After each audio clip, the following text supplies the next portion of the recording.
You're listening to the official Reformed Stoic podcast, covering politics, philosophy, theology, conspiracy theories. I'm ready to get to the bottom of this life. Are you?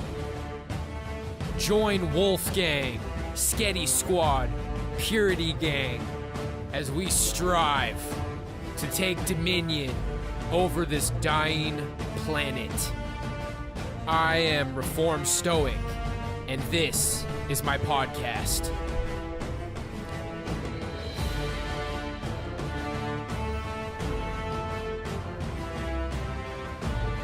Hello, my people the times are changing. There is operatives acting like Christians who are false flagging believers. Real. Not me, baby. Real deal over here. Man, let's go. Squirting it up a little bit.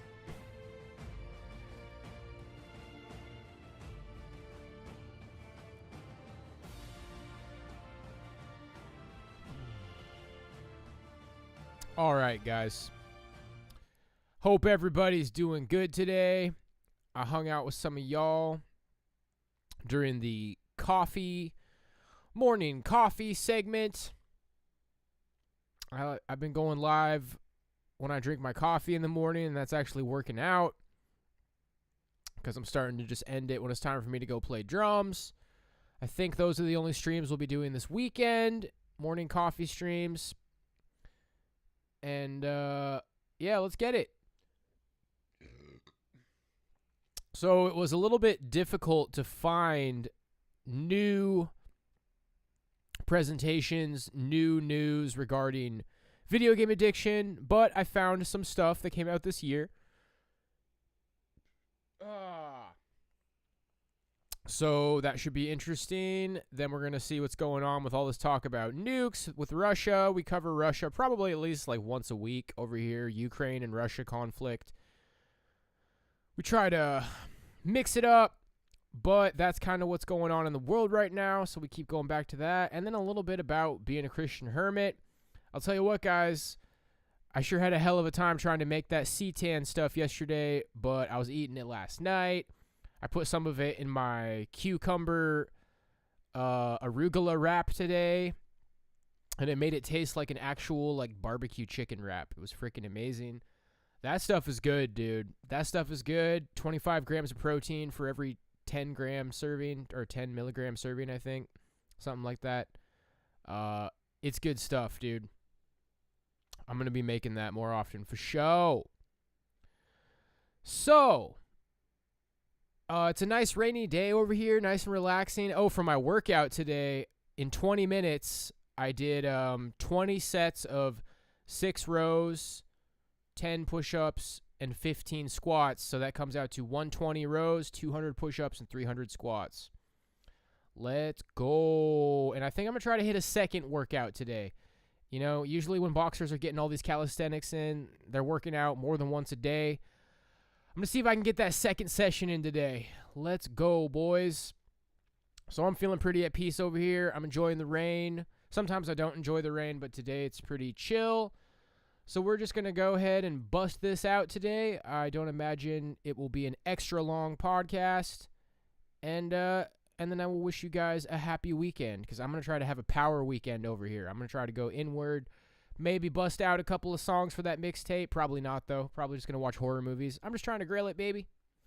We're just grilling it. You are using this platform to share your opinions and point of views. That's what YouTube was always about. People uploading video logs. Let's go. That's right. I'm just trying to do my part, gang. So, with that being said, let's go ahead and kick it off. You're listening to the Reformed Stoic News segment. Let's go.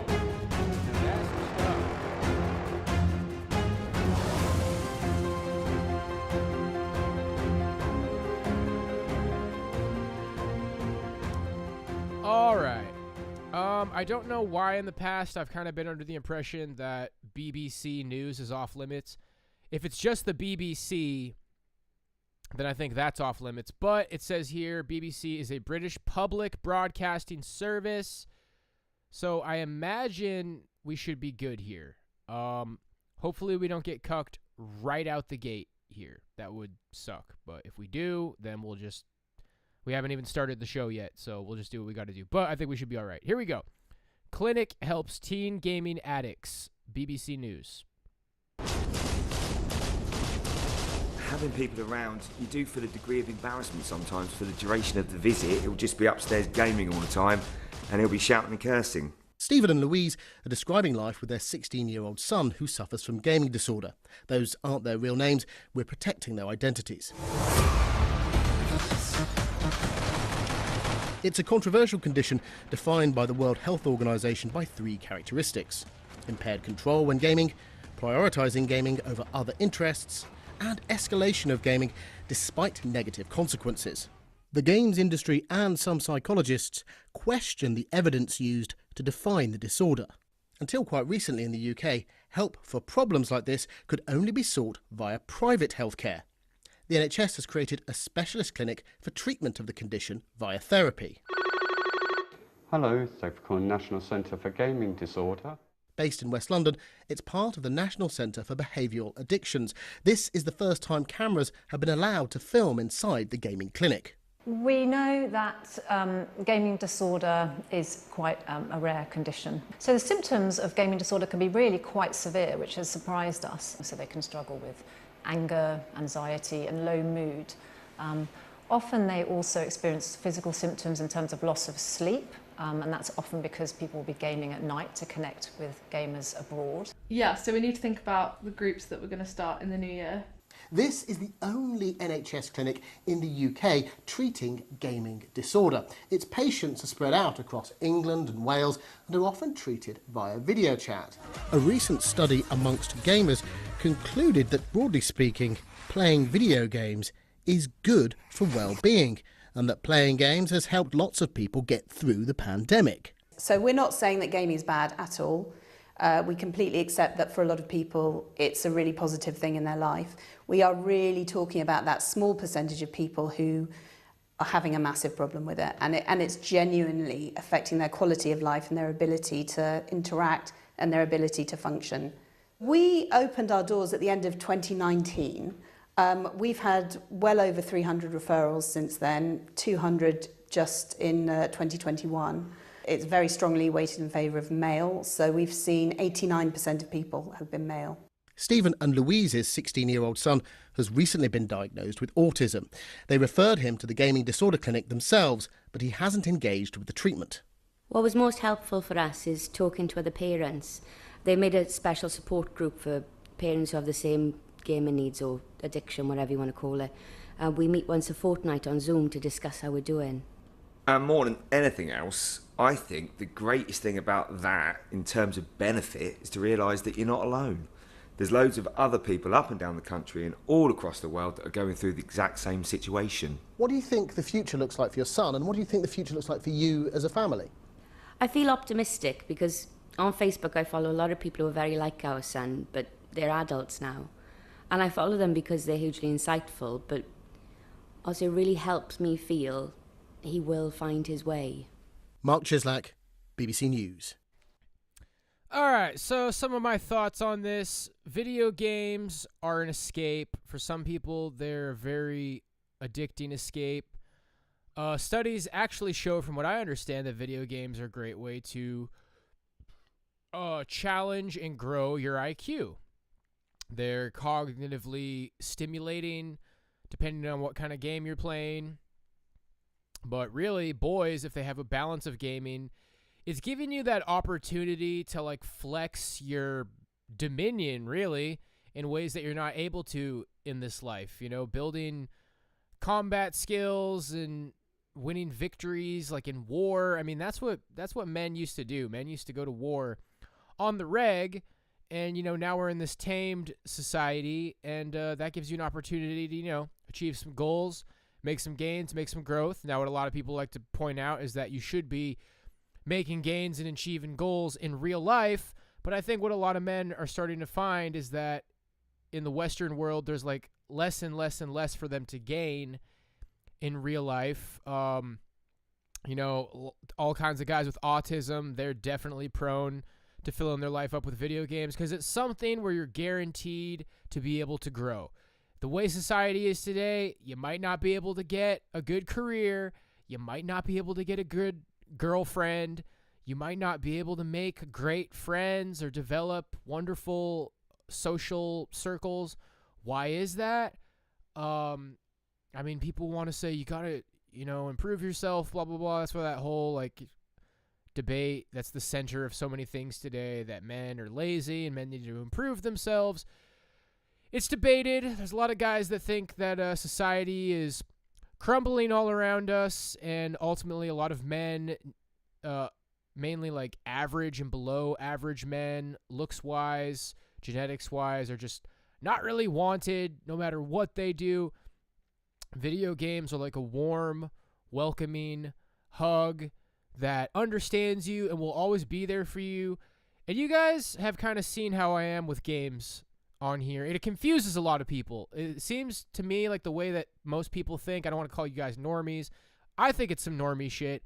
It's like you're either a gamer or you're not a gamer. Like there's no in between. Like you guys will see me bust out a Final Fantasy playthrough, like I don't know how long it would take me. It usually is like 45 hours total or something. You'll see me get like really into a Final Fantasy playthrough and people will be like, oh, dude, you're a gamer. All you do is ever game. Well, no wonder you're single. You just game all the time.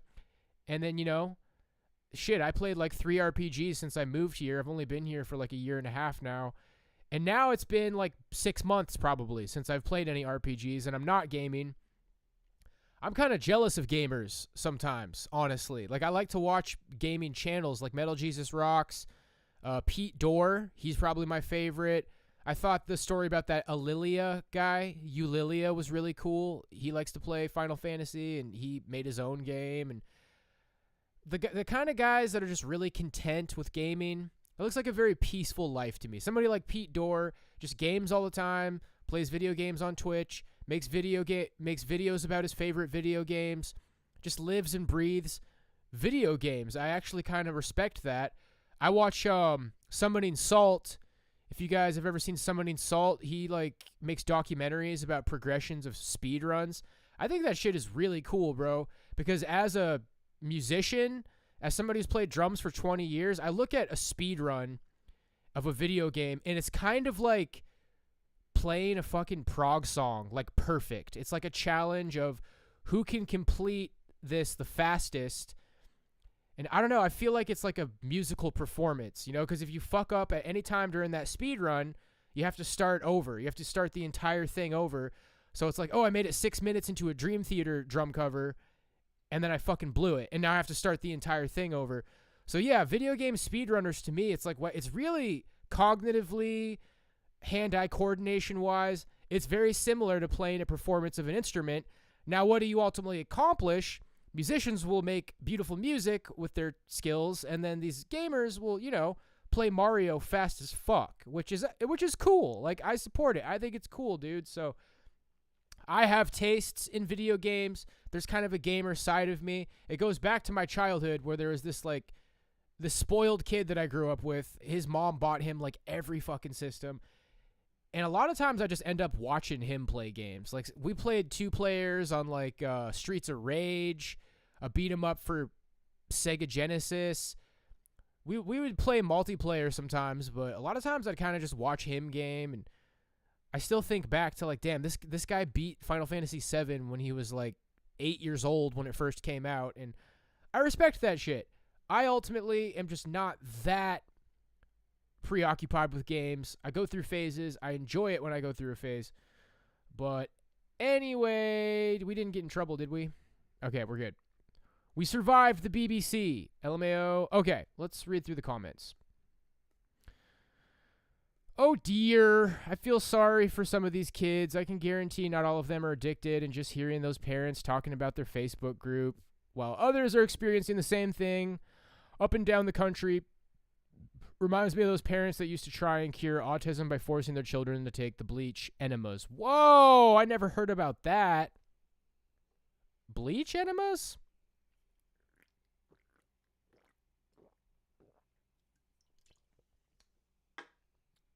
And that's how a lot of parents are, bro. Like, they're hoping their kid is going to be a football star who gets straight A's and gets married. And, you know, a lot of parents, just, you know, maybe boomer parents especially, they want a kid who wins all the trophies, is a Giga Chad, gets married young and has a trophy wife and a trophy life. Well, guess what, guys? Sometimes your kid comes out and he's a Spurg autismo and he doesn't fit in society and he likes to play video games more than anything else. And a lot of parents are excited about that. And, you know, I can understand that, but I can also understand people wanting to play video games all day and fucking off from the society. All right, let's keep moving. Video game addiction, an increasing problem. So this came out a little over a year ago. This is CNBC. It's happening in virtually every developed country in the world. Young people, usually boys, unable to walk away from online video games. It could be Fortnite, Counter-Strike, Minecraft, the list is long, as kids sacrifice family, friends, school, even sleep. For years, China has sent teens to addiction recovery centers. Now it's setting tough new rules for minors 17 and younger, banning online video games on school days, Monday through Thursday. Only 1 hour a day on Fridays, weekends, and holidays. And every gamer must register with an anti-addiction center. That kind of mandate would not work here in the United States, period, full stop. But, says Jim Steyer, it's a sign of how serious the problem has become. That was a beautiful shot. With few friends around during COVID, 15-year-old James Reichert in Colorado turned to his Xbox for online gaming. But I got a weekly report and it said he'd been on for like 40 hours. Now his parents have had to set limits. He has to have his homework done and his chores, as well as maintain a 3.0 or higher grade point average. Then we will basically unlock the Xbox so he can play because we're able to pause the Wi-Fi to it. They make us feel really engaged. Even a Harvard psychiatrist says he too was a gaming addict once. I grew up playing video games, played a lot of video games when I was in middle school and high school, and almost failed out of college for playing too many video games. Now, Dr. Alok Kanoja runs the Healthy Gamer Mental Health Platform. He estimates 10% of teenage gamers are addicted. Often, the addiction hides low self-esteem issues. They have difficulty with social interactions, which then just gets worse the more that they play games. That a lot of times video games serve as an escape to something else.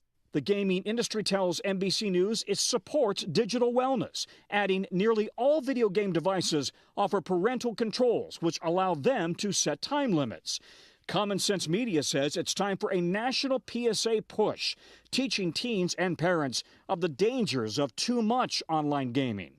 At Common Sense, we strongly recommend a public awareness campaign around video game usage that's similar to what we did with kids and tobacco and smoking. A campaign to wean kids off of their online addiction. News, I'm Costello. Shepard Smith here. Thanks for watching CNBC. Yeah, you know, another little rant. This just gives me all kinds of inspiration for rants. I can only speak for the United States growing up here. America likes men to be winners. It's pretty much already what I said, but it's not just what your parents want. It's what everybody wants. They want boys to be big, tall, football star, wrestling stud, straight A's, school president, and it starts off very innocent. Like when a kid is playing video games in the beginning, it's not, oh, wow, society hates me and rejects me and I can't win. That's why Mario's fun. It's like, no, at first, video games are just fun and innocent, and you just play them because they're fun, and it just gets to a point. But there's so many ways that it can play out, man. You know, video games are fun and easy. You can get that progressing feeling. You can get that dopamine hit from progressing in a video game. And in real life, you're just not able to get through the levels. It's like, man, I'm not able to look cool in front of the friends group in real life, in the game of life, because I can't get past that bully.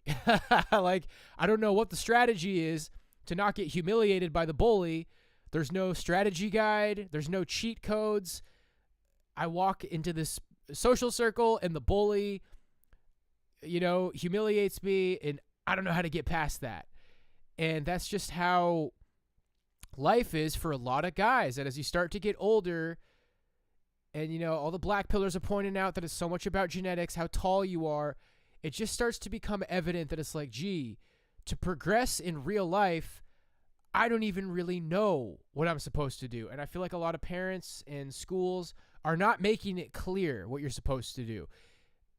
The way the society is set up is that winners have to exist at the expense of losers. And I'm not trying to say that in a derogatory way. It's like, for every football quarterback Chad, there's 200 guys that he pummels through to make him look cool.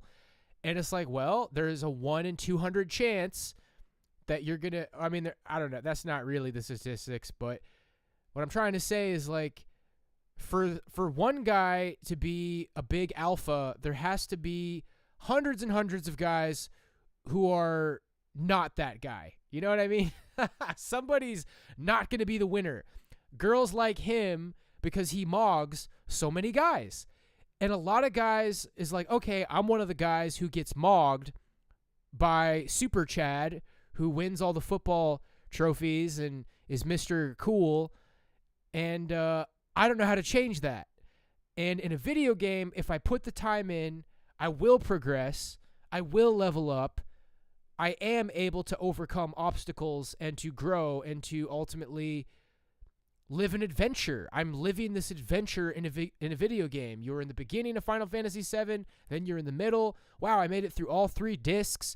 In real life, you can't get past Chad. In real life, you can't get past the girl on YouTube who is doing the exact same thing that you're doing, but she's hot.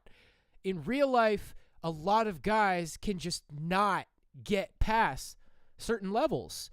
And the way it's set up is like, well, you know, we don't want to force women to like anybody. Yeah, sure. We're not forcing women to like anybody, and they like the best men, and the best men are just few. That's what makes them the best. The sexual marketplace requires regulation in order for a society to function properly. Yeah, basically induced reality. That's kind of the brutal reality that we're crossing, the bridge that we're crossing here.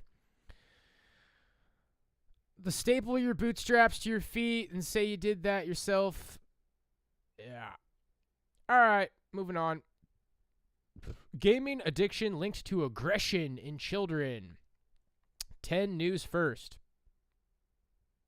A new study has revealed internet gaming addictions could be affecting up to 150,000 Aussie kids, and their parents may not even know it. Experts say the syndrome should be treated as seriously as other addictions because of how severely it affects children's behaviour and their self-esteem. With 7 children of his own, the New South Wales Premier knows the struggle of keeping screen time down. As a dad, I'm very concerned about that. I constantly have to fight my kids to get them off the iPads. It's a daily battle shared by many parents, and for roughly 150,000 Aussie kids, excessive online gaming is resulting in a condition called internet gaming disorder. The most at-risk kids generally tend to be teenagers. And male teenagers, boys. A new study by Macquarie University has examined the condition and found, like other forms of addiction, those diagnosed can suffer from poor mental health outcomes and be more prone to aggressive behaviour. That it affects their sleep, affects their concentration, affects their academic ability, affects them socially. That's a concern. We know that at times if you end up with unhealthy screen use or internet gaming disorder, There can be secondary depression or anxiety. There are warning signs in kids to look out for. They can include spending increased time in their bedroom, school grades falling, losing interest in other hobbies, lying about how much screen time they're getting, becoming isolated or withdrawn from friends, and behavioural issues like becoming tired, irritable or aggressive. What's really concerning experts is a lack of available treatment for conditions like internet gaming disorder. In Australia, other countries have already established specialised patient clinics to tackle the issue, but there are fewer options available here. It's really tricky for parents to find appropriate help in this field, and that's something that I believe the government and health departments do have to address. We've got to be smarter than these devices, and we are capable of doing it. We just have to want to do it. Taylor Ryan for 10 News First. Well, that's kind of a your problem thing, guys, because it seems like for a lot of guys, video games are just more fun than real life. You know, if you're the kind of kid who's going to, like, have that inspiring story where you're fucking in wrestling when you're 6 years old and you're pinning everybody and you always win. I mean, if you're some phenom at wrestling, yeah, it's more fun to be dominant at wrestling. But a lot of kids are fucking weak and scrawny, and they go try wrestling, and they get dumped on their fucking head when they're 6 years old, and then they cry, and they want a candy bar and a milkshake and McDonald's, and they want to play video games. Like, the society is just so all about winner men, and for there to be one winner, there has to be, like, 500 losers. That's what this society is all about. Women want the winner. And for there to be a winner, there has to be a lot of losers. Guess what? This factory that shoots out a Chad and then 500 losers, well, that's the society we live in now. We got the Chads on the football team and the Chads in UFC. And you know, whatever else the fuck Chads do, go to Ivy League schools and work for Wall Street. It's just a factory, you know? It's like a factory that shoots out one Chad and then 500 Spurgatrons. There's no guarantee for success. That's what this, like, whole free market competition is all about. It's like, you know, just whoever's the best wins. That's basically libertarianism, free market capitalism in a nutshell. And all these boys all over America, you figure out by the time you're in, like, 6th grade, bro. By the time you're in 6th grade or middle school, 7th, 8th grade, you will start to realize, that kid is 6'4" and has fucking hair on his legs already, and he can fucking throw me into a trash can anytime he wants. And I'm fucking 90 pounds and 4'9", and I can't compete. Like, I can't fucking win. And people will say, oh, you know, these people will work for you someday and just work really hard and fucking better yourself. And, it ain't happening, Captain. This society is all about stars. They want the stars. They want the fucking stud track runners. They want the male models. If you're smart, you got to be really fucking smart and get the scholarship. And then you got to be PC. You got to be the poster child for whatever the current fucking thing is. And a lot of guys are like, people don't like me. I'm a loser. My parents don't really care. They're not helping me compete. I tell them that I'm getting mogged at school, and they just say, you think too much and you take things too personally. So who loves ya? Who's going to make sure that you win? Who's going to make you feel like a winner? Video games. Every time, baby. The video games understand. Your teacher doesn't understand. Your parents don't understand. Your counselor doesn't understand. Nobody understands, bro. Video games understand, though. They got ya.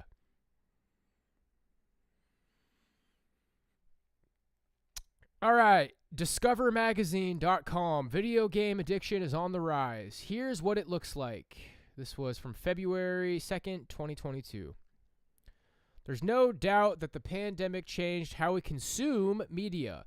Streaming subscriptions boomed, for example, leading to both heady economic forecasts for the industry and warnings that too much television can hurt your mental health and increase your risk of cardiovascular disease. Video games were another popular coping mechanism.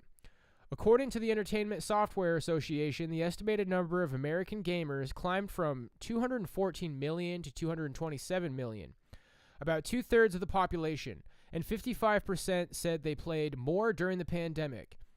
Gaming was cited as a stress reliever, a distraction, and a way to spend time with friends and family, whether they're in the same household or on the other side of the world. Surveys suggest that gaming made people happier and less isolated during lockdown. However, data also suggested that more people are gaming excessively to cope with anxiety, depression, and other stressors brought about by the pandemic. Mental health clinics, both general and specialized, like the UK's National Centre for Gaming Disorders, have seen spikes in patient referrals. While the vast majority of gaming is unproblematic, it isn't hard to find stories of people who let their health, finances, and careers slide into despair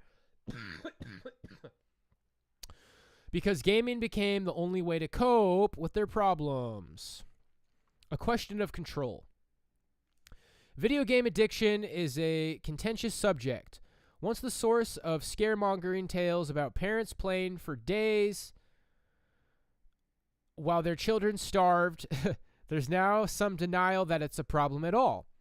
When the World Health Organization added gaming disorder to its international classification of diseases, essentially an international medical Bible, in 2018, disputers argued that excessive gaming to be merely a symptom of larger issues, like a decaying society. The scientific nuances will likely continue to be debated, but in the meantime, some people do need help with cutting back on their gaming. Andrew Fishman is a Chicago-based therapist who specializes in game-related issues among adolescents. He sees gaming as both an excellent way to cope with problems and the potential source of a problem if taken too far. The pandemic was terrible for global mental health, Fishman says, adding that he was unsurprised when all kinds of mental illnesses, including gaming addiction, flared up. The world was scary, lonely, and unpredictable. The video games weren't. However, video games helped many people stay connected. I regularly spend time playing video games with friends to stay in touch. It's helped me protect my mental health. Gaming essentially offers control. A 2021 study from the University of Buffalo argued that games produce a stronger feeling of ownership of the virtual environment compared to other technology, such as watching YouTube. And games tend to reward your time. If you put a certain number of hours into a game, it will spit out a certain number of achievements back at you. That's what I've been saying. Sometimes you get stuck in a game, but not like you get stuck in real life, bro. Ain't no fucking code book or strategy guide for getting mogged. That's what PUA is supposed to be, but how many guys out there try to get into PUA and it doesn't work? You know what I mean? Every major game company now hires behavioral psychologists to make sure that their games are as engaging as possible and as many psychological tricks to keep people playing as possible. Fishman says, one of the most obvious, he says, is the season pass, an optional fee paid every few months to participate in a game's latest activities and earn the newest rewards. This system is designed to exploit our natural fear of missing out. What 13-year-old wants to hear their friends talking about a new event that they missed by not paying for the newest season? Yeah, it was always a money pit for parents, bro. It was hyper-capitalism. Kids, like, I gotta get this new Sega, I gotta get the new Nintendo, or I'm a loser. I feel kind of bad about that. Fishman argues that this weaponized FOMO, fear of missing out, naturally leads to addictive behaviors. It makes sense to stay up a little later or skip a homework assignment to participate in an event that might never happen again. Elsewhere, time spent with a new hobby isn't guaranteed to pay off. You might always stink at the guitar, no matter how hard you try to master it, but games provide a steady stream of rewards and encouragement. Studies suggest that while gaming improves a person's ability to focus on tasks and hones their visual spatial skills, it also leads to functional and structural changes in the neural reward system. Basically, once a game rewards you, you're going to crave more rewards. It's why the authors of that University of Buffalo study advised gamers worried about addiction to try playing games on easier or even harder difficulties because achievement motivation is one of the greatest predictors of online gaming addiction. And since easy modes are not competitive and hard modes are tougher to master, they reduce the likelihood of players getting hooked. Okay, all good things in moderation. Yeah. We don't need to read that part. All good things in moderation. Just gaming in moderation, guys. Or if that's what you like to do, bro, if you like to just spurg out over video games as much time as you can, I mean, I'm all just about don't starve to death, bro. All of my people here, all of my viewers, just don't starve to death. If you can figure out how to, like, play video games all the fucking time and survive, I'm all for it, dude. Game it up, boys. I mean, you know, I think you should work out and read and take care of yourself. Somebody in my chat was talking about you should see the effects of isolation. I wouldn't obsess over that kind of shit, guys. I wouldn't worry about that. It's all mental. It's all mental, bro. If you're okay being alone, then you're fucking fine. I don't care if some psychologist says you're rotting away alone. You're rotting away. Actually, I'm eating a high-carb diet. I'm getting lean. I'm busting out 200 push-ups in 20 minutes. I'm feeling pretty good being isolated. I don't care what your stooty says about it. I think if you're weak-minded, isolation will take a toll on you. But I'm fucking healthy. I'm down to get my blood work tested and all my shit tested. Some fucking normie who's like, you're isolated, you're unhealthy. Let's get our blood works tested and see who has higher test, and let's go fucking run a 5K and see who runs it faster. Let's see who's healthier. The normies who are over socialized and they're always hanging out with the crowd and doing what everybody does. It's in your head, guys. Isolation can be damaging, but you can overcome it, baby. We're going fucking monk mode, hermit mode, Hulk mode, Skitty Squad, Purity Gang, Positivity Gang, Wolf Gang, Super Soldiers. Let's get it. God bless. All right. Let's move on to Russia. More Russians are fleeing Putin's military draft, some even coming to Alaska. Maybe make some Russian friends. Let's go. All right, ABC News. Let's bring in ABC News national security and defense analyst Mick Mulroy for more on this. Mick, what do you make of this warning from President Biden? So, Diane, although I still think it's a low probability that Russia would use any kind of nuclear weapons to include tactical low yield, it must be a growing concern because that would get President Biden to actually make this type of statement. If there was some kind of intelligence saying that it was a growing concern that he would use that. So I don't think it's imminent. I certainly would agree that there's a lot of things they would have to do to get this in place, and we would hopefully have some warning. But because it is a nuclear threat, everybody should take that seriously. Now, do you think the exodus of Russian men fleeing the draft could affect how Putin approaches his next steps in Ukraine? Yes, I think it's quite frankly, it's backfired. This whole call-up of poorly trained, very low morale troops to go fight in Ukraine is not going to do them very much in the actual fight. And it's quite frankly causing them a lot of issues back home politically. As all these men would rather flee and get in boats and try to get to Alaska and go to neighboring countries rather than just go to basic training and prepare for combat. So I think this is not going to help him that much on the battlefield, but it is hurting him pretty hard back home politically. So we're also getting reports of more evidence of war crimes in Ukraine. So what happens next on that front? Will Russia be held accountable? So hopefully, I mean, this goes all the way to the top. If war crimes are committed by troops in the field and commanders step in and prosecute them and hold them accountable, then up the chain of command is not necessarily criminally liable. But in this case, it is very clear that all the way to the top of the chain of command, they are pushing for this type of activities, basically using war crimes as a terrorist weapon in the actual fight. So everybody all the way up to President Putin should be held accountable for this. As more areas are liberated, we're just going to see more evidence of these atrocities. The International Criminal Court should be there in full and record everything. And hopefully one day, not just the soldiers in the field committing these crimes are held responsible, but all the way up the chain of command, military and civilian in Russia.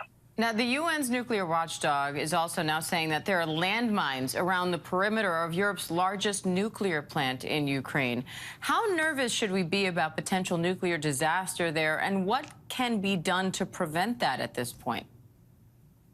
So, Diane, that's the other nuclear issue, right? That's like a giant dirty bomb. So if it ruptures, if the ceiling around it ruptures, or the power supply when it's activated, if the power supply is cut off, it can have a meltdown, which could cause like a Chernobyl type incident. Having landmines around indicates that Russian troops always put landmines around their defensive positions when they're there for any length of time. So that's likely what it is, but it causes big issues when it comes to ensuring the continuation of the power supply. You have to navigate a landfill, literally a minefield, to be able to repair some of these generators, et cetera. That's a big problem. Hopefully they can at least take this off the battlefield space and create a safe zone around it, but Russia doesn't want that. Russia wants the power. Russia wants to use this essentially as just another nuclear threat, just like they're threatening tactical nuclear weapons. All right, Mick Mulroy, we appreciate the analysis. Thank you. Hi, everyone. George Stephanopoulos here. Thanks. All right, comments. Finally, people who actually want to come to Alaska. LMAO Putin, I will use all power to protect my country. Everyone else, the risk is low. I would prefer seeing them fighting against Putin than fleeing to other countries. I worked on a seafood processing boat in the Bering Sea.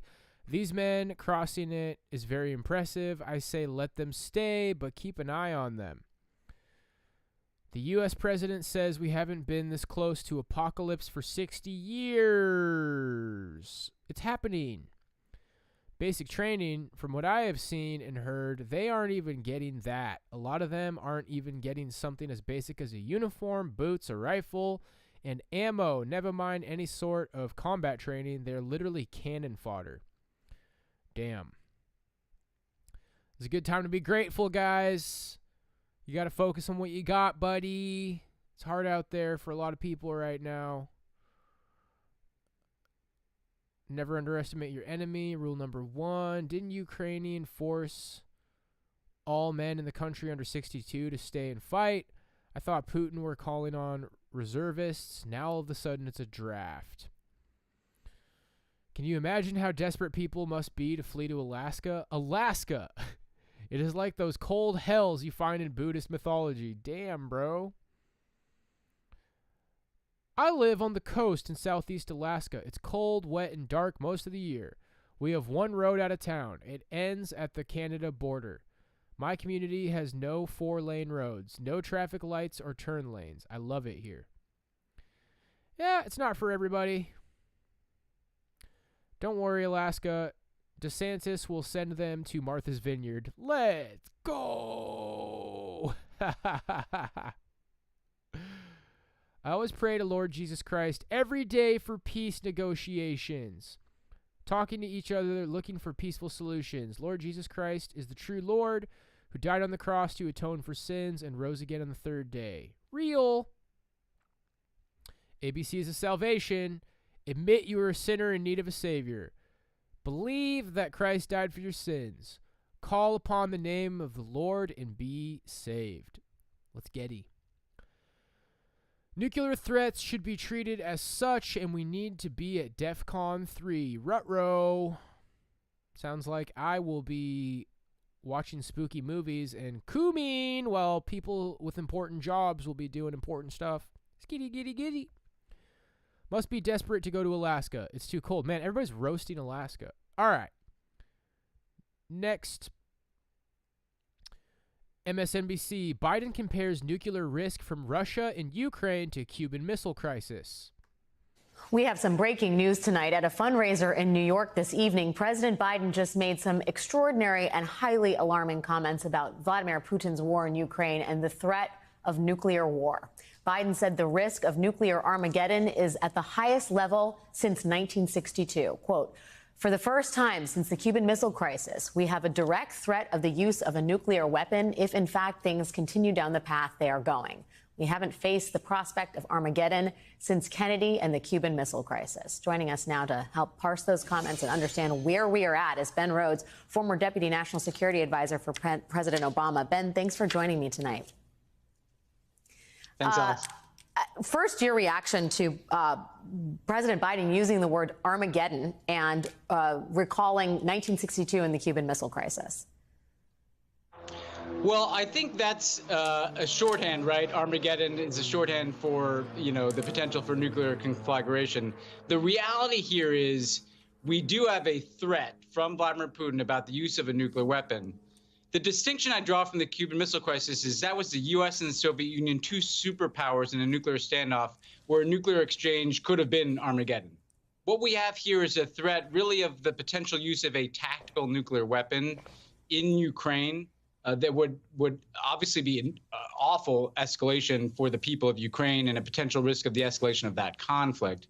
But, we're not quite at the level of, again, I think concern of where things got in the Cuban Missile Crisis.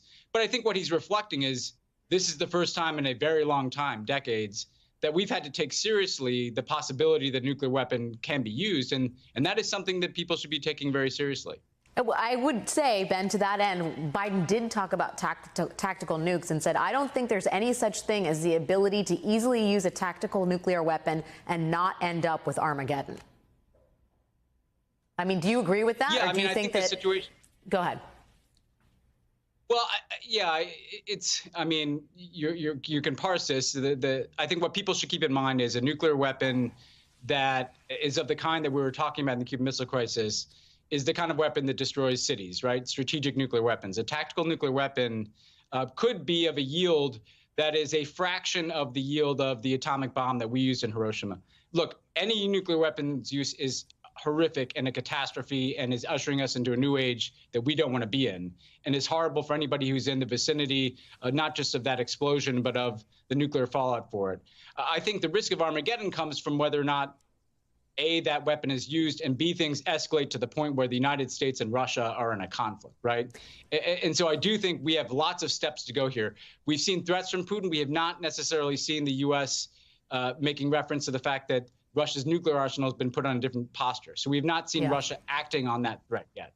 And then there's a secondary question of what might happen after the use of a nuclear weapon. So we have further to go before I think we're getting into the kinds of nuclear standoff scenarios that we, all learned about from the Cuban Missile Crisis. But I think what the president's comments do reflect is, for the first time in a very long time, we're even having this conversation. And this is not a conversation that anybody wants to be having. Indeed. I mean, and he wondered aloud at the same fundraiser just moments ago. I'm trying to figure out, what is Putin's off-ramp? Where does he find a way out? Where does he find himself in a position that he does not only lose face, but lose significant power within Russia? I mean, that's something I think we've all wondered. And do you think at this point there is an off-ramp for Putin? Do you think he's even looking for one?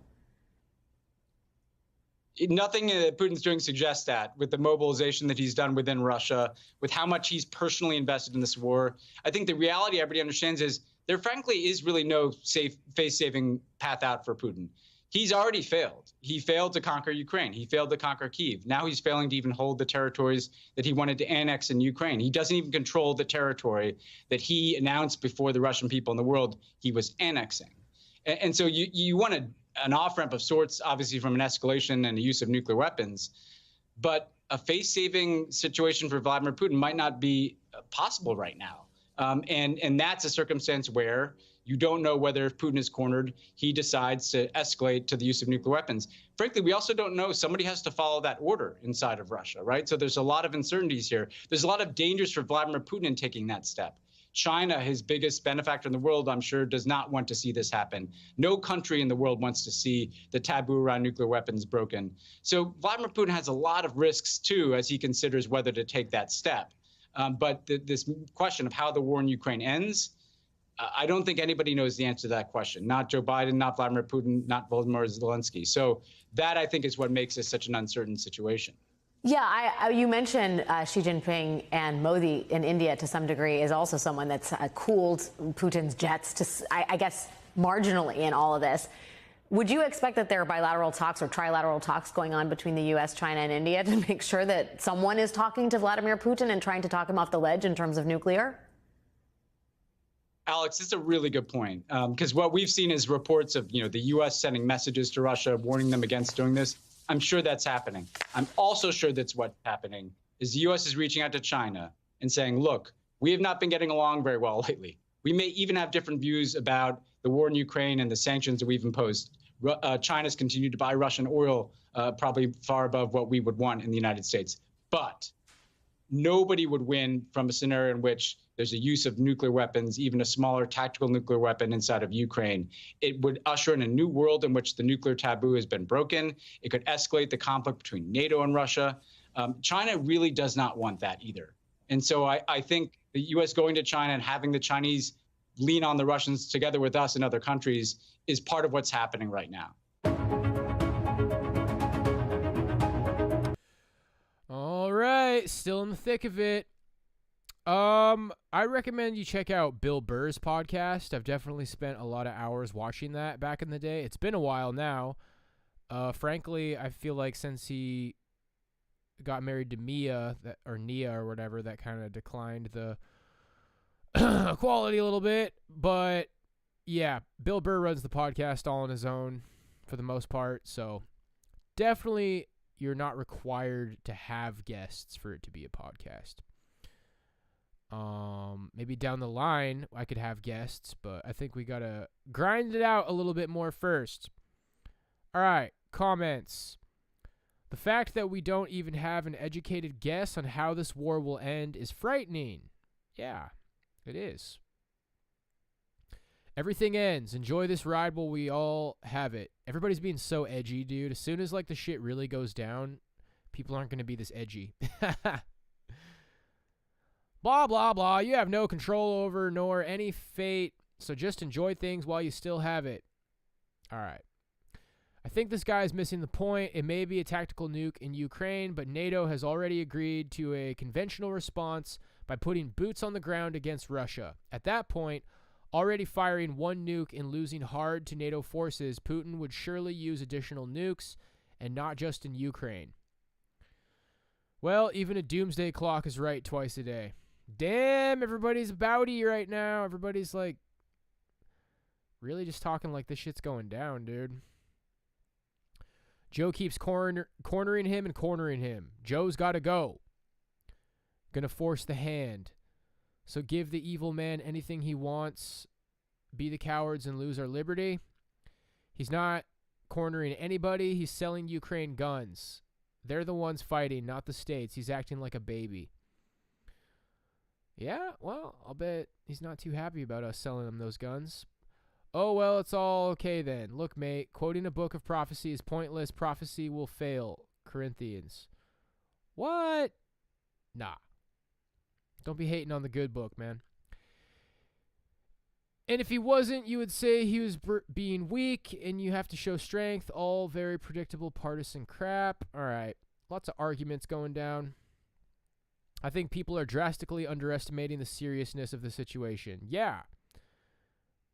Yeah. Well, I think we've been in peace times. We've been in peace times in the West for a long time. Your average middle class and up, working class, middle class and up citizens, like, it's been a long time since we've had a scare, you know?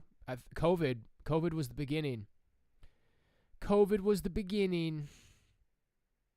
Shit's getting cray-cray again.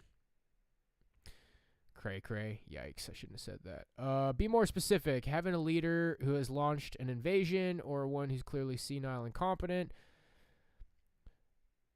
When it was just the pandemic. Nostalgia. Yeah. Who knew, guys? Think about how your life was in 2019. Who knew that things would never be the same again?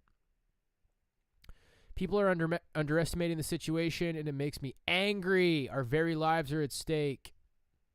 This isn't a joke. This is terrifying for the entire planet. This kind of warfare would decimate the ability for life to survive on this planet. Your internet, family, loved ones, all of it will be gone if this goes down. And this is the part where I remind you that I don't really believe in nuclear weapons. I know.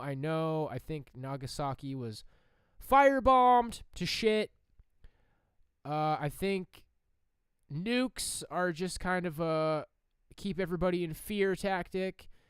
You can see everything as a fear tactic. The pandemic, the nukes. Yes, there really was a pandemic. Are we really at war right now? Well, it's a good question. I think we are. I think the purpose of wars is to kill people. The machine is in depopulation mode. Hold on to your autism, boys. It's gonna be a dark winter. Great analysis and interview. The more densely populated your cities, the more going nuclear becomes an existential threat to your society. Why it's especially not in China or India's interest to allow it. Agree with President Biden. It's hard to see how going nuclear stops at just one, however tactical, but it won't just be literal fallout. It'll be rhetorical too. When the wind blows. Okay, gang. I have got to go rock a pee-pee. Funny chipmunk videos. Let's go.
All right, hopefully you guys enjoyed that special moment. So we got BBC News, Ukraine war, world must act now to stop Russia nuclear threat. 6 hours ago, hot off the press. Ukraine's President Volodymyr Zelensky says Russian officials have begun to prepare their society for the possible use of nuclear weapons, but added he does not believe Russia is ready to use them. In an interview with the BBC, President Zelensky denied having urged strikes on Russia, claiming that an earlier remark has been mistranslated. You must use preventative kicks, he said, referring to sanctions, not attacks. In recent weeks, the Ukrainian army has recaptured large swaths of territory in a successful counteroffensive that has forced Russian troops to abandon long-held positions, in what Kiev describes as Moscow's response to its defeats. President Vladimir Putin has incorporated 4 partially occupied regions of Ukraine. The annexations, widely dismissed as illegal, have raised fears of a possible escalation in the 7-month war. President Putin and other senior Russian officials have suggested that nuclear weapons, possibly smaller tactical weapons, could be used to defend those areas, although Western officials say there has been no evidence Moscow is prepared to do so. Speaking in English at the president's office in Kiev, President Zelensky said they begin to prepare their society. That's very dangerous. They are not ready to do it, to use it, but they begin to communicate. They don't know whether they'll use it or not. I think it's dangerous to even speak about it. Then, in Ukrainian, he said through a translator, "What we see is that Russia's people in power like life, and thus I think the risk of using nuclear weapons is not that definite as some experts say, because they understand that there is no turning back after using it, not only the history of their country, but themselves as personalities." However, he denied having called for strikes on Russia during an online event on Thursday, saying that Ukrainian word he had used had been misunderstood. The initial comment was denounced by Kremlin spokesman Dmitry Peskov as an appeal to start yet another world war, while Russian Foreign Minister Sergei Lavrov said it demonstrated why Russia was right to launch its operation in Ukraine. After that translation, President Zelensky said, "They, the Russians, did their way, how it's useful for them, and began to retranslate it in other directions." The interview happened hours after U.S. President Joe Biden said that the Russian threat to use nuclear weapons had brought the world closer to Armageddon than at any time since the Cuban Missile Crisis during the Cold War. President Zelensky said action was needed now, as Russia's threats were a risk for the whole planet. Moscow, he claimed, had made a step already by occupying the Zaporizhia nuclear power plant, Europe's largest nuclear station, which President Putin is trying to turn into Russian property. Around 500 Russian troops were at the plant, he said, although the Ukrainian staff still operate it. The world can stop urgently the actions of Russian occupiers, President Zelensky said. The world can implement the sanction package in such cases and do everything to make them leave the nuclear power plant. Empowered by sophisticated Western-supplied weapons, the Ukrainian army has made significant advances in the east and the south, reclaiming towns and villages even in areas the Kremlin claims are now part of Russia. President Zelensky said Russian forces were putting up a good enough fight, but that Ukraine had received weapons. "I won't say we have enough now," and soldiers were motivated to push forward. The Russian military setbacks, a major embarrassment for President Putin, have sparked unusual criticism of the country's military. Amid the losses, President Putin announced the mobilization of hundreds of thousands of reservists, which led to rare anti-war protests in Russia and to huge exodus of military-aged men. President Zelensky urged Russians to fight for your body, rights, and soul, saying those mobilized kids now, they come with nothing, without guns or armor. They are being thrown here like cannon fodder. If they want to be kebabs, fine, let them come. But if they are people after all and think that this is their lives, they have to fight. Everything Putin is afraid of, and it's not the nuclear hit he is afraid of. He is afraid of his community. He said he's afraid of his people because only those people are capable of replacing him nowadays. Take away his power, give it to someone else. Asked whether President Putin could survive in an eventual Ukrainian win in the war, he said, "I don't care. I don't care. I love it." All right, well, that's where we're leaving off. For now, the war rages on. I'm sure we're all sitting at the edge of our seats. I don't want to make any predictions because, yeah, man, if nukes are real, they're about to be used, possibly. Spooky. Well, my friends, we have come to our final segment of the day, and then we're all going to get super cozy and enjoy our weekends. You have my blessing, friendos. I will see you tomorrow for coffee after this segment. Let's get it. Christian hermits and their relevance to end times. This is 4 years old, but let's hear it out. The 12 Gates. Luke 18:22. Now when Jesus heard these things, he said unto him, Yet lackest thou one thing. Sell all that thou hast, and distribute unto the poor, and thou shalt have treasure in heaven, and come follow me. Now, I would point out that this is when Jesus was alive. If Jesus was alive and he told me to do this, I would do it.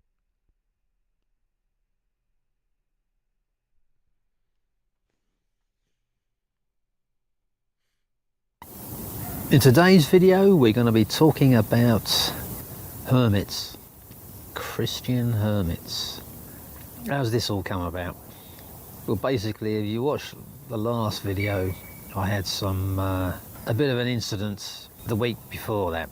And by the way, I still haven't seen a doctor, if you watch that video. It's been a couple of weeks now and I've had no problems at all. I will go, maybe get a blood test. Somebody left a comment, maybe you want to get a blood test, but there's been no problem since. Yeah, but and I started thinking about this woman. I've done an article on it on the 12 Gates blog, going into this hermits and anchorites and these sort of things. And what drives people to go into the wilderness and just live off the land. And most of them, they are these religious types, but not always. And I thought about this one in particular. She's called Agathia, and she's out, well, I don't know if it's Siberia or one of the sort of remote areas of Russia. This documentary, these reporters, RT reporters, I think it was what I can make of it. They go out and they're in a town, and they go to get to it. It's 500 kilometres. 500 kilometres from this town up this river, the Tiber, the Tiger. It takes them 2 days to get up there. It must have taken them weeks the way they travelled. Yeah, so they go up the river. It takes them 2 days to get there. Absolute nightmare journey. And she really is in the middle of nowhere. And they take all this special sprays to get rid of these flies and all the rest of it, ticks, which carry encephalitis. And this woman, she's been living there since birth. She's been bitten so much, she's immune to the all the parasites and the ticks and whatever else is out there, the diseases out there. Yeah, but it's fascinating. She's lived out there. She's nearly 70, I think, at the time of the video. She's certainly 70 now. I think it was May 2014, the video. But it's amazing insight. And a lot of these types, these hermit types, a lot of them, they seem to be Orthodox, Russian Orthodox. Yeah, there seems to be a thing within that faith. It's a form of Catholicism, I suppose, isn't it? But Orthodox Catholic. And somebody did leave a comment, I think, I don't know which video it was on, saying the Orthodox way is the only way, and no Bible quotes backing up what they're saying. But if you are an Orthodox, this is for you. Am I promoting this? No, I'm not at all. But it's just another denomination as far as I'm concerned. But certainly you can learn a lot from it. But why am I making this video? I'm making this video because I think it's very relevant. It's very similar to the Chinese situation with the house churches and it's going undergrounds.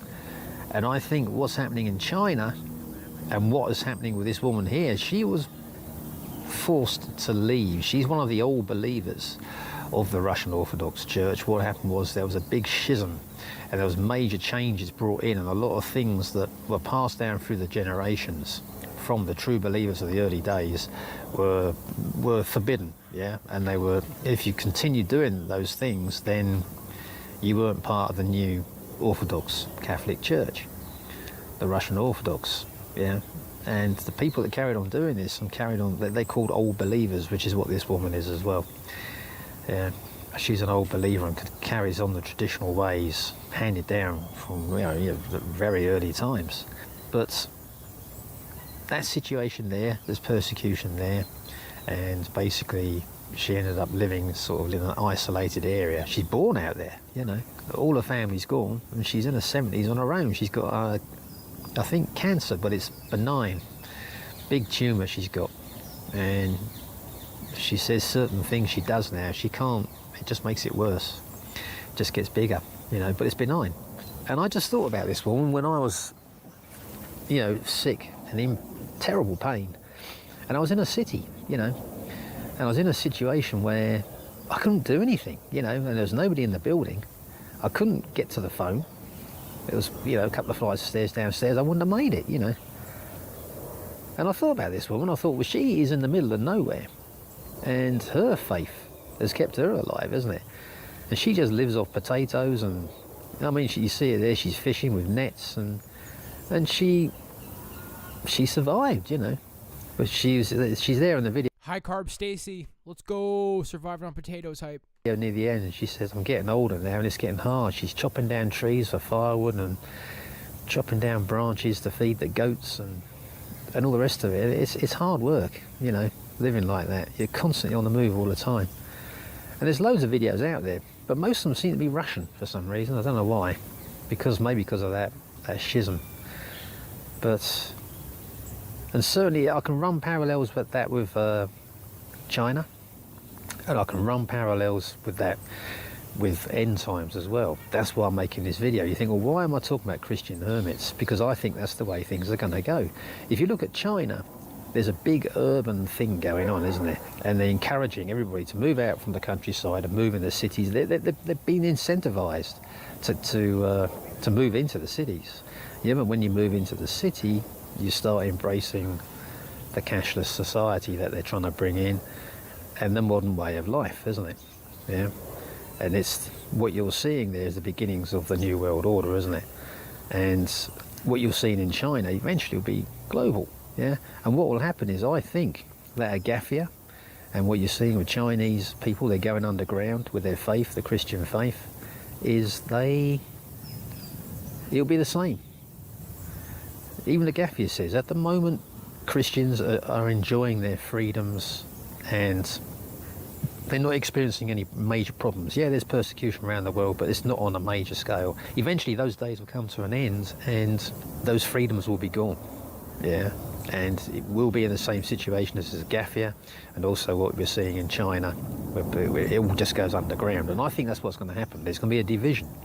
As we know, it's mentioned in Revelation, it's mentioned in a lot of prophecy, but I think there's going to be this cities and out in the sticks, in the wilderness, and that's where the Christians are going to be. They're going to be living like hermits, but I think it's going to be communities, you know, and we'll have our own economy and everything, because I still think we're going to be here for a lot of it. Yeah, this end time stuff, we're going to be here. And that's what's going to happen. The cities will be the world, and they'll have all the modern day creature comforts. They'll be on the system. They'll have their barcode or whatever it is, and they'll be able to bank. They'll be able to buy and sell, as is mentioned in Revelation, isn't it? But in the countryside will be the Christians, and they'll be living in the remote areas, fleeing the persecution, and that's it. Yeah, that's what's going to happen. And that's why I think that you want to watch that video, Agafia. You see her there, and that's the future. Yeah, only on a big scale it's going to be like that. I think that's what's going to happen. At the moment we've still got freedoms, and you know, you can quite freely say, yeah, I'm a Christian, you know, but there will come a time when you may be wary of actually saying that you are, you know, a true believer. That's what I'm calling it. That's what she calls herself, a true believer, an old believer. But watch that video. It's very important, I think, to watch that. There are some topics covered in there, I think, things like incest and things like that. You may want to fast forward through it, I don't know. But, you know, it's a pretty gritty video, but it shows you what it's like living like that. And I think that's how we're going to be living, you know, in those times. Yeah, we'll be living off-grid, basically. There'll be people on the grid with the mark, and there'll be people off the grid with no mark. They'll have a different mark, isn't it? And that's it. I just thought I'd share that with you. Getting back to the hermit thing, is that biblical? Yeah, when you get into the Christian faith, yeah, Jesus went into the wilderness and Moses went up the mountain, isn't it, with the Lord for 40 days, isn't he, and 40 nights. And from the point of view, he went up there twice, didn't he? He was in the middle of, you know, on his own, you know, the same thing. But and also the children of Israel, they were in the wilderness for a long period of time as well, weren't they? I don't think there's anywhere where it's mentioned in the Bible where it is recommended that people go into the wilderness and become like this hermit sort of thing on a permanent basis. Yeah, Christianity is very much a being together, being with others. It's more of a social thing, isn't it? Not something you go as a loner, you know. But what are your views on it? What do you think? Because I thought about this a lot. You know, just get the hell out. I wouldn't do the YouTube fat channel any favours, but just get out, get a hut in the middle of nowhere, no electric, and that's it. Just draw closer to the Lord. I've thought about it many times, but is that the way to go? Because that's the other thing, isn't it? As Christians, doesn't matter who you are, we are supposed to spread the gospel, isn't it? That is our prime objective, advancing the kingdom of the Lord, isn't it? If you go into the wilderness and divorce yourself from the world, then how can you reach the world and spread the gospel, isn't it? Spread the good news. That's the thing, isn't it? I can see why these people do it. They want to get away from the world. We're not supposed to be part of the world. Yeah, no, we're not supposed to be part of the world, but we live in the world, but we're not part of it. That's the way we're supposed to live, isn't it? We do our everyday jobs, we're there, and all the rest of it, but we have to be in the world, but not living as the world and not being part of it, isn't it?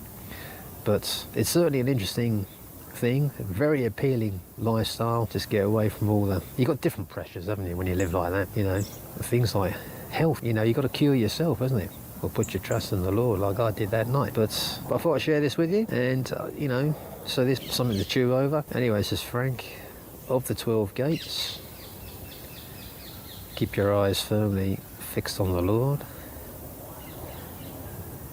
And peace, love and joy.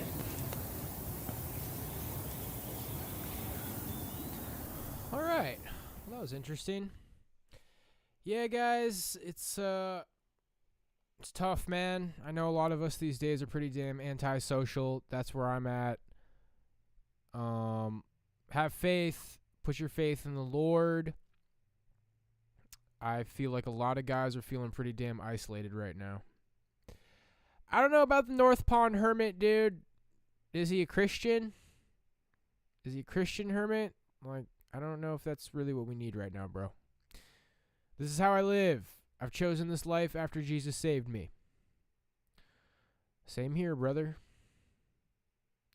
There's many ways of spreading the word, standing in the city center, shouting the gospel, knocking on doors, talking about Jesus, talking to your mates in the pub about faith, and spending a life in solitude and prayer for the world. There are many vocations. Yeah, I kind of agree with that. There's a lot of different ways to serve the Lord, you guys. I will take a glance at the North Pond Hermit, but we're about ready to wrap it up.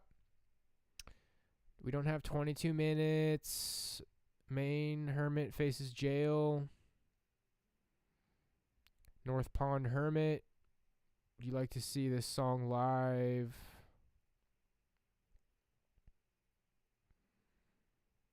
Pleads guilty to burglary and theft. All right, this is 2 minutes. We'll watch this.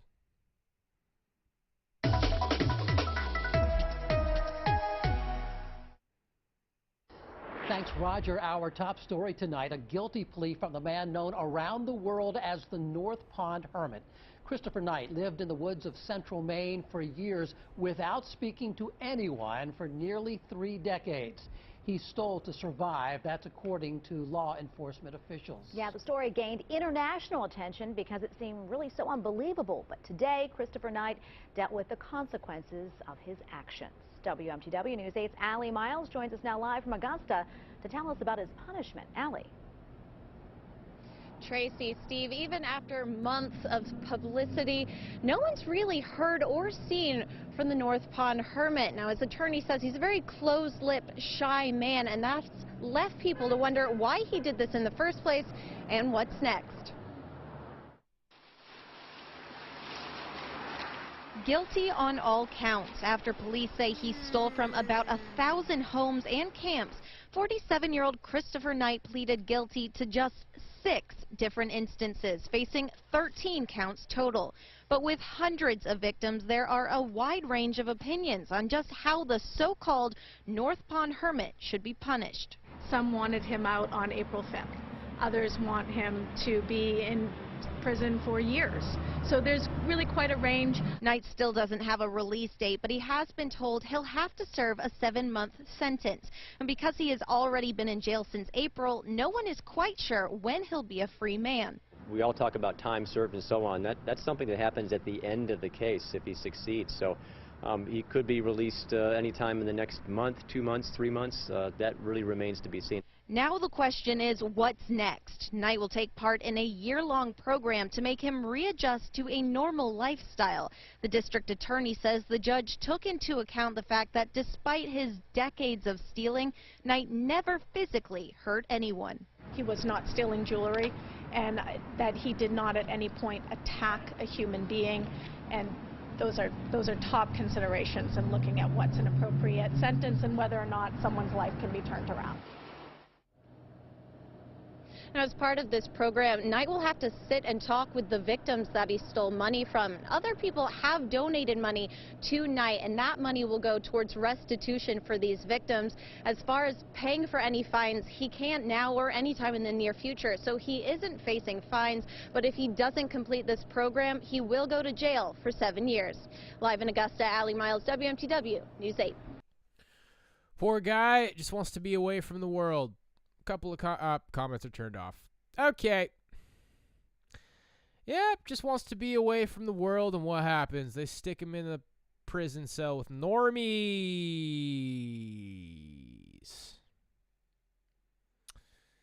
You know what, guys? I'm feeling like this weekend has a lot of potential for peace.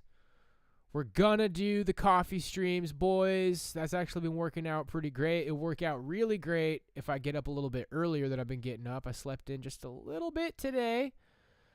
So you guys who want to check out the coffee streams, my goal is to get there as early as like 12:30 p.m. my time. So that's 1:30 p.m. PST. But it's probably going to be more like 2 p.m. PST, 1 p.m. my time. And we just kind of chill for like an hour before I go play drums. So I'll be doing coffee streams tomorrow and Sunday, but that is my plan for streams this weekend. Only coffee streams, and that's usually just about an hour, maybe 2 hours, somewhere, 45 minutes to an hour and a half, something like that. So short streams this weekend. Just be at peace, guys. I think I'm going to start really going crazy on horror movies. I want to really get to the good ones. I'm so burnt out on Friday the 13th, dude. I'm so burnt out on King Incel Jason. As much fun as it's been standing in awe at how the blueprint was created, I think I'm ready to retire King Incel Jason for a while. I want to watch Child's Play 2, Silver Bullet, maybe some Rumpelstiltskin, maybe some Leprechaun. I'm ready to get it going over here. Got lots of cozy food, high carbonate, staying carbed, and I'm starting to bump up that protein intake. I just want to be super cozy and reflective and peaceful this weekend, my friends. I appreciate you guys. God bless you. Have a wonderful night. Be at peace. Treat yourselves well. Don't live in fear. Be grateful for what you got. I'll be praying for y'all. I ask y'all to pray for me. Let's all pray for each other. God bless you, and I'll see you tomorrow for some coffee.